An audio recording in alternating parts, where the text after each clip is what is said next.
Tony and Yancy, and you're welcome to the Baby Talk Show. On today's episode of the Baby Talk Show, we'll be discussing fatherhood experiences so far. With me here, I have a fashion enthusiast, a curator, a PR. In fact, it's basically just a content creator. PR, he does everything, and he's a genius.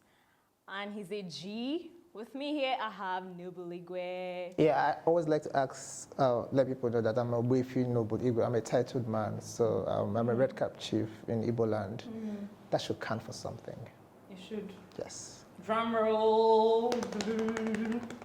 Thank you for having me. I'm happy to be here today. I'm grateful to be on your show. I don't know if I'm the first male guest, but if I am, I'm happy to be.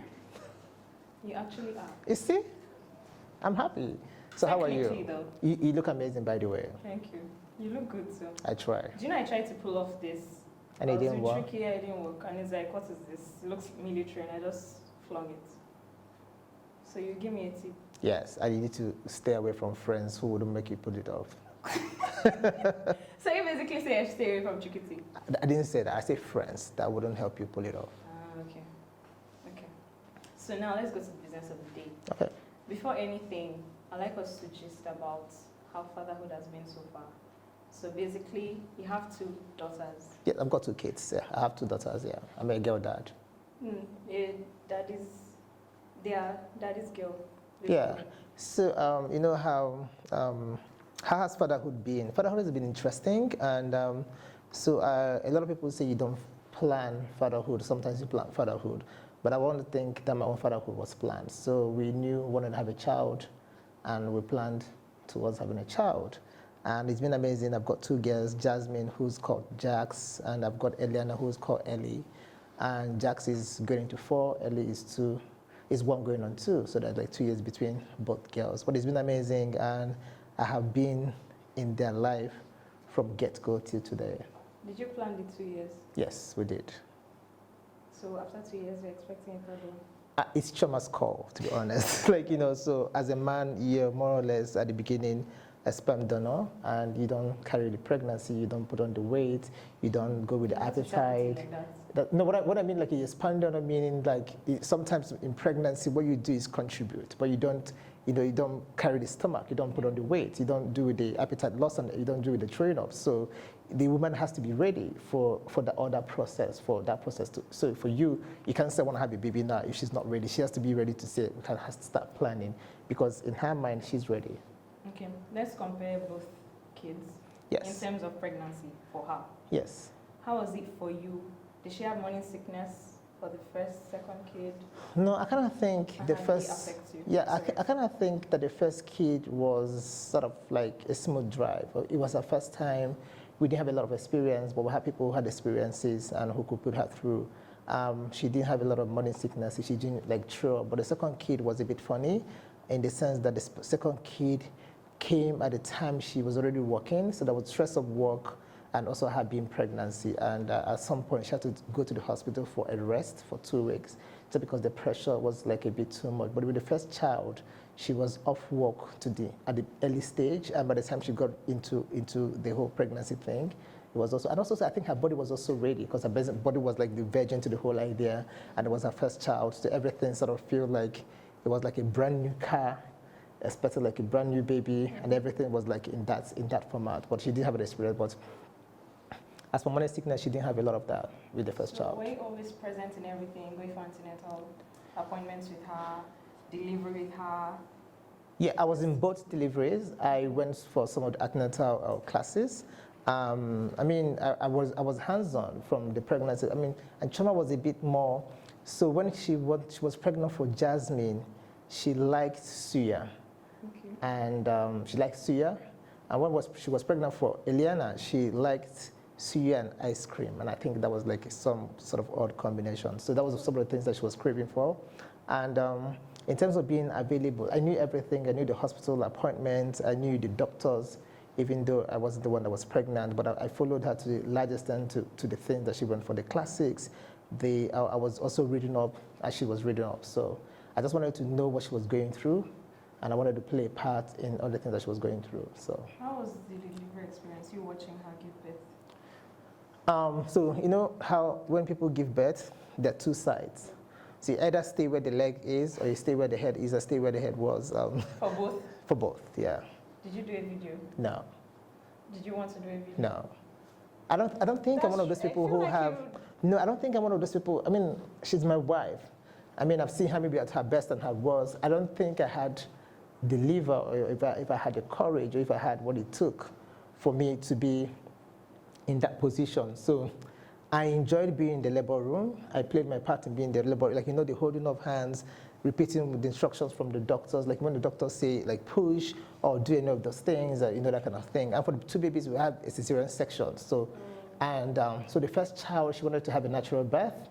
And at some point, the baby was stressed, so we have to go for a CS.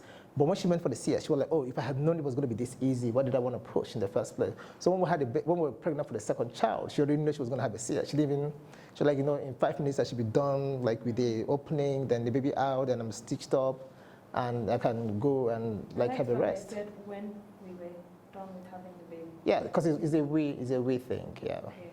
But another question is, for both, it's not good to compare, but I want to know, for the first delivery and the second one, which one do you think was easier for her?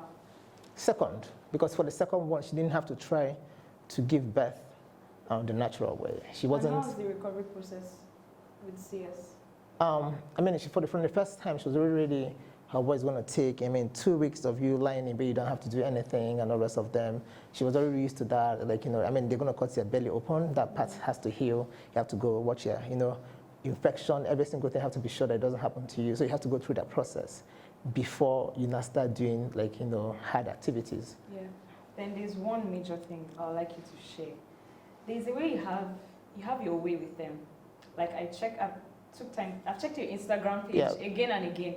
I see that you take pictures of your daughter either wearing your slippers. Yeah. Like you're so intentional about every single thing you do. Because I want to have kids that will know that I'm a hands-on dad, and also want to learn with experience. I want to grow with them. I want to be part of their life, every aspect of their life. I want to be able to know that this is what this child does, this is what the child doesn't do. Let me give an example. So today, her teacher came, and each time that she's asked to write 7, she writes her 7 this way, and she crosses it. I cross my 7s. Okay. I don't leave 7s are meant to be crossed, but that's how I write. So I do this thing, and I cross it to indicate it's a 7. But her teacher said 7 is written this way.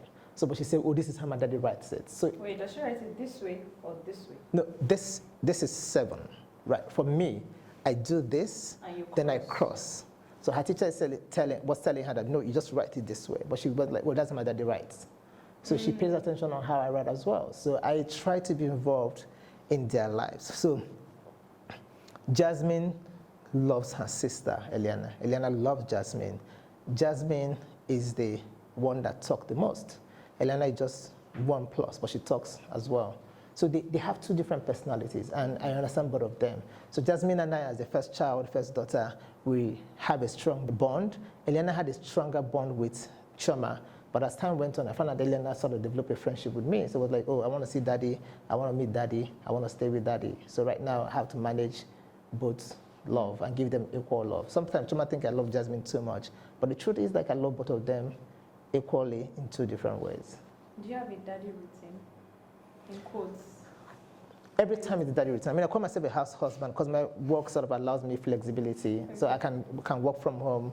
I do school runs. I'm the one who goes to school to drop the kids every morning. I'm the one who goes to school to bring the kids back from school every day. I'm the one who goes for PTA every day. So Choma's work is in Oba, so she goes all the way to Ikeja. My work is in Lekki, so I sort of... What was the routine just immediately after she gave birth? Routine after she gave birth was me trying to be a man, like, you know, so we were overseas, and so I would go out to party with the guys while she stays with the girl, like when we had Choma, Jasmine. But when I come back, let me be like 3 a.m., Choma gives me the baby and go like, oh, I'm off the bed. So I take care of the baby. So what I used to do most times, like, I call Nigeria, because when it's like maybe like morning here, it's like night there. So I speak with people who are already awake. So by the time Jasmine falls asleep, I put her to bed. But with both kids, I'm always the first to feed them before she gets her strength back. So I fed Jasmine once. I changed her diapers before Choma, and like changing diapers. They go, I'm an expert at this. Like, I've been doing this for a long time. Okay, we'll see who will be faster. Faster? Yes. Sometimes, okay, no. Sometimes it's not about fast. It's about accuracy and doing the right thing. It's about wiping properly. Yes. School me. No, but like, you know how, like, you know, diapers. Yes, well, you have two. I have just one. You know, it's not about the number of kids. It's about how you put it, like, you know, so you can be faster. But like, you know, because I have female kids, so you have to wipe clean. You have to wipe better in the sense that you have to clean from front to back. Clean from front to back. You know what I'm trying to say? Then apply lotion, then apply the diapers. You also know how to fold the soiled one. Like, fold it in such a way that you also, like, tip it right before you bin it. I'm an expert at this. The way you're saying it, I don't think there's need to even do it. Because a lot of people don't know how that if a diaper is soiled, you need to know if by the feel of a diaper, you know whether she's done number one or number two, like whether she's done pee or poo poo. So if you touch it at the back, you know the weight. Then when you take it out, you also know how to take it out so you don't spill it. So you know how to, like, you know, if you take it out, you put the baby a bit up and you grab it. Then you now fold it all in and now use the tape they're using, they're touching the diaper to also to wrap it up. So before you bin it, but before you bin it, you also have to put it in the nylon, the cellophane bag, depending on what you call it, to wrap it. Some cases you have to like pile it up before you take it to the bin. It matters. And also because if you're changing a child, sometimes where you have to go out with a nylon or whatever cellophane bag is because you need to make sure that if you change them in public, you do not dispose of it in the public. There's no portable way to dispose it. So you tie it all up and put it in the diaper bag until when you get home to dispose it properly. So then I want, you know, when you came for my book launch, you're explaining how to hold the baby. Yes. I want you to do it. Okay, so like, you know, so a lot of people, especially adults, so they come to a baby and they put their hand in the bassinet to carry the baby. And in some cases, the baby's head is heavier than the body as they're growing as kids. So when you carry the baby, what happens is that because the back neck is sometimes the bone here at the back is not strong enough, so the head tilts backwards. So if you want to carry a child, you push the baby a bit up. You put your hand behind their head to act as a support. So this is the baby's head here, and this is the baby's body. So you put the bag and you carry the baby this way. So that way you have your hand supporting the baby's head from moving side to side or going back and forth, and their body is this way. So that way you get a grip. So whether you're doing it this way, whether you're doing it this way, but the baby's head needs to be supported at every point in time. Okay. One more thing. When it comes to milestones, like if your first baby, Jasmine. Yes. Did she start crawling at 3 months? You go there, right? Crawling 3 months. I didn't write, but the second one? No, I didn't write them. But what I did, like, you know how my kids, you know how in the hospitals, they give you, like as the mother, they give you a band. Yeah. So I have that saved for the kids. So like the band they give them as a baby, the band they give Chubb as the wife, their first milk that they took, I have it like framed. Their first, their first like mittens that they wear in their hands, you know, because babies' nails, so you don't want their hands, so you wear the mittens, like, you know, that kind of thing. I still have them all framed. Do you do photo shoots? As Are a you a photo shoot person? I mean, I take pictures, like, you know, so I have. Like, quite particular about your baby's 1 month, take a picture, 2 months, take a picture. No, I wasn't particular about that because I take pictures almost every day. Like, I took pictures today. Like, it's not like a milestone. So I was going, they were like, oh, Daddy, I want a hat. I'm like, well, but your hat is in my room. So I gave Jasmine a hat. And she always says, what about Eliana? So anytime she gets something, she asks for her sister. So, and I gave Eliana her own hat. They went downstairs and I took pictures of them before I went out. So I have pictures for every month, 1 month plus 2 days or one. I have pictures. How do you balance being a father and being a husband? Do you have date nights? Do you have? Yeah, we have date nights. And to a large extent, I kind of think, in being very honest, sometimes I feel like I give more towards being a daddy than I give towards being a husband. But sometimes I try as much as possible to also find a balance. Because the thing is with the kids, it's tasking. They don't know when to, like, you know, drop it. Like last night, Jasmine was like, oh, Daddy, I want to watch Paw Patrol. Like, let's go to your TV. Like, oh, Daddy, I want to watch it on your phone. I'm doing something. Oh, Daddy, when are you going to finish doing something? Like, I'm doing something. Like, you know, at some point I was like, am I really being too hard on her? Maybe she just want to spend some time with me or anything. All those things. Like, she does all those, oh, I want to use your back as, like, you know, I want to climb on your back. And maybe that you've had like a long day and she just want to climb on your back. And I said, oh, Daddy, can you stand up? How about you climb on her back and let me sit down? So, but it's interesting now, we have conversations. I really, really do want to have kids. I grew up afraid of my parents. I don't know, I respected my parents, but I think it was more of fear than mutual respect. So I want my kids to be able to have mutual respect for me. I want my kids to be able to say, oh, when that somebody touched me inappropriately. I want my kids to have conversation. I mean, I told you I want my kids to call me noobs. She still have a problem with that right now. But I just want my kids to be like, to be cool with me. Like, I just want my kids to be like, oh, Dad, can I borrow your car? Or will you drop me and pick me up? I want my kids to be very open. I don't know if that's possible, but that's what I'm working towards. I can't say I'm perfect, but I'm learning. And when I see things, I mean, my wife, Chama thinks like I'm the dad who doesn't really spank. If I spank you as a child, that means you've done something terrible. I'm the one who have a talk. I'm the one who say we need to have a talk. I'm the one who is an expert at timeout. I'm the one who say you have to go sit down. I'm the one who say I am not your friend. I'm the one who says what do you want. So I'm the one who would always ask, will you buy this for me? And we have this thing where we say I'm thinking about it. So think about something is. So yeah, so like, Daddy, will you buy me a toy? Can I think about it? So you do. You guys have a code already? Yes, so we think about it. What sort of languages? I know you speak Igbo fluently. Yes. Are you teaching them? My wife doesn't speak, Oh. so it's sort of like a hindrance to their Igbo learning, but they're learning small. My wife doesn't speak Central Igbo, she speaks a lot. But some and Chima don't speak Igbo to each other in the house. So the kids sort of picked English first before anything, because that's how we relate. But I mean, they're learning, and for them I have to make an extra effort, because Chima is already lost. So she's off there too. So I have to do well by Jasmine and Eliana. But yeah, they're going to learn. They're learning. They're about to start their French classes. They're also going to learn as much as possible. Okay. I want to give them opportunity to be able to compete with anyone around the world. I want to give them the resources that they need that I can provide. I want to be there for them at every point in time. You sound like you're born for this fatherhood. Because the Instagram thing here. Yes. Back to it. You're like a father at home, social media parent, and you're still a father at home. Because most people are like, let's do it for the gram.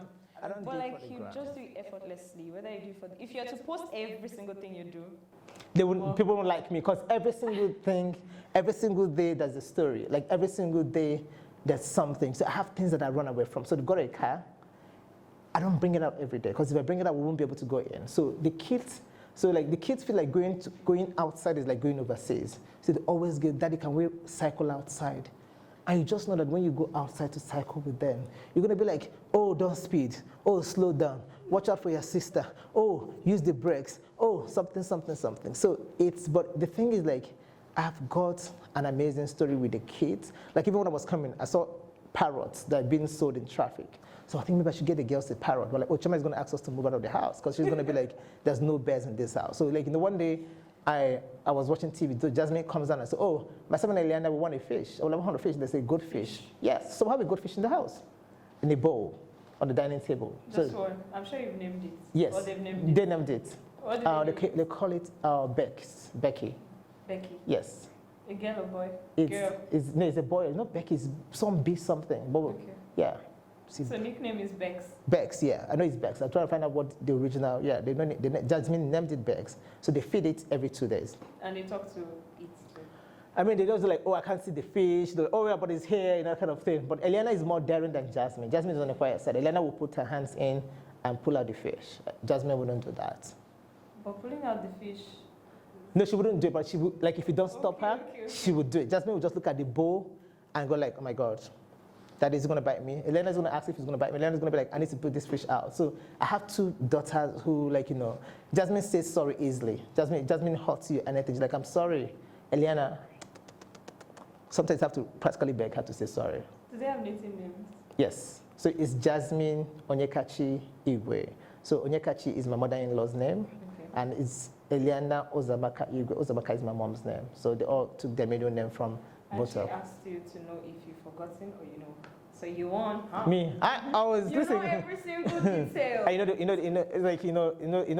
The funny thing, at the time that we had Jasmine on the 31st of January, when it was already 1st of February here in Nigeria. We have Eliana on the 1st of February. So technically, they're probably born on the same day. Do you plan a due date? I don't think we. Month? So the second one, we planned it when we found out we could have one the 1st of February. So we just decided it was serious. So we decided to go in and have it. We didn't just want to give them the same birthday. If we wanted, that was also possible. So how do you do their birthday parties? How do I do them? Yeah. Both, same day. Okay. Which day, 1st or 31st? First of February or 31st of first. This year was 1st of February because Jasmine turned turned 3 and Elena turned 1. But next year that Jasmine is turning 4, it's going to be on the 31st because Elena is going to be turning 2 then. Yeah, so they alternate every other year. Because I'm sure if you do Jasmine's birthday next year with Eliana will say she wants her own birthday. Yeah, but she sounds like... She probably wouldn't know yet. So before we wrap up this episode, is there any other thing you'd like to add? Yeah, I mean, I don't want to add a lot of things, but I want to say that Nigerian men are amazing dads. Things have changed. There are a lot of men who pay attention. There are a lot of men who are involved in their kids' life. And it would be a great idea if you have them on the show. And it would be a great idea if women give men the opportunity to play a role in their homes. And for men watching, I also think that if you claim to be the man of the house, you should also play a role in taking care of the kids. And I think that's important. That would be amazing. And that will go a long way to pay you at the end of the day. That's it. Nice. Drum rolls. Just that thing again now. Yeah. So now we'll do our rituals. Okay. No, usually sing Baby Shark. I know there are different verses. Why'd you do that? I like it. You don't want to sing? No, but let's try. I sing only on Sundays. But yeah, the one that would start. Okay, I'll start Baby Shark. Then you do the next one. Whether Which it's is mom what? you want to do. Okay. Or yeah. So. Baby Shark do do do do do, baby shark do do do do do, baby shark do do do do do do, baby shark. Noble shark do do do do do do, noble shark do do do do do do, noble shark do do do do do do, noble shark. Mommy shark do do do do do do, mommy shark do do do do, mommy shark do do do do do do, mommy shark. Daddy shark do do do do do do, daddy shark do do do do do do, daddy shark do do do do do do, shaggy shark. And it's a wrap. Thank you so much for Thank you being so here. much for having me. And I've learned a lot. I like that you're very intentional about everything you do. Thank you. I'm sure you make all fathers out there want to do more. Yes, and some of us, I also don't want to claim to be an expert at this. I'm also open to learning new things. I'm also open to learning new ways. And like every other good person, I want to improve on my knowledge, and I want to be a lot intentional about raising my girls. Nice. Thank you. Remember, there's no such thing as a perfect parent. Just be a real one. That's it for today's episode. Until next time, bye guys.